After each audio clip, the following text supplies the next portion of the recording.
एगो जने के सैया जी पियक्कड़ मिलल बारे अपना सैया के रोज सिखाओ तरीका तरीके सुनी जी बिहार में बंद बा कहियो धरा जाइबा बड़ा गड़बड़ हो जाई। अब पी पी के आवत तरह पूरा दुर्दशा के लिए बड़ा ऐसा काहे बोलत तरह का कहतरू तू हमर बारे में उतना ना बोले आवे कहा तरिए जी सुनी हां राउर क्रिया खा के हम कहत नहीं अगर पियल ना छोड़ब ना तो फिर जान लिया आगे का रउआ चाहत नहीं कि हम ना जी तो फिर उहे करब कहत रही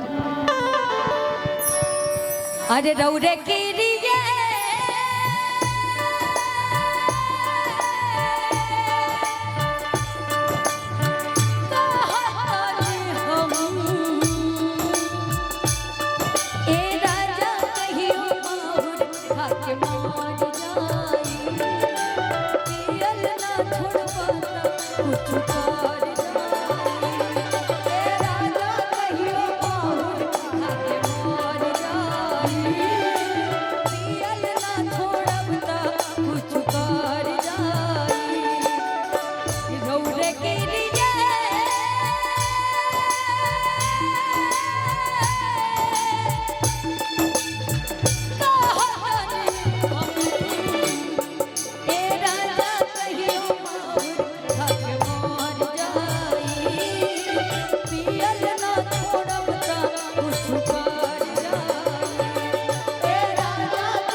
सुनी ना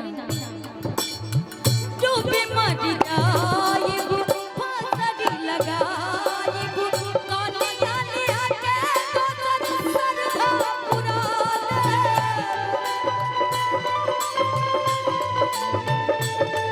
तो सरधा पुरा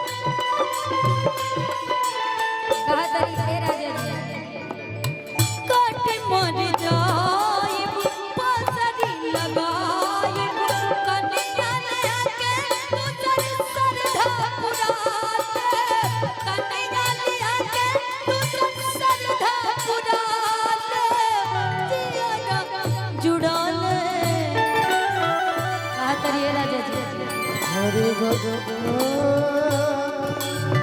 रहना रही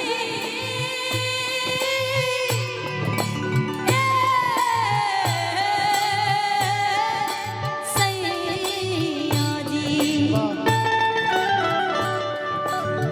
रहना रही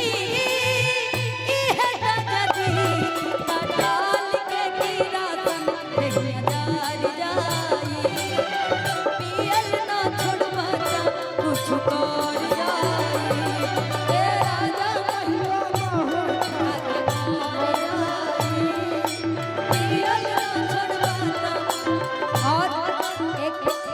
वही में कहते अपना सैया जी से उबिया गई समझाओ समझाओ अपना सासू अम्मा के लगे गई है कहते हमरो के लगई सुताले हमरो के लगई सुताले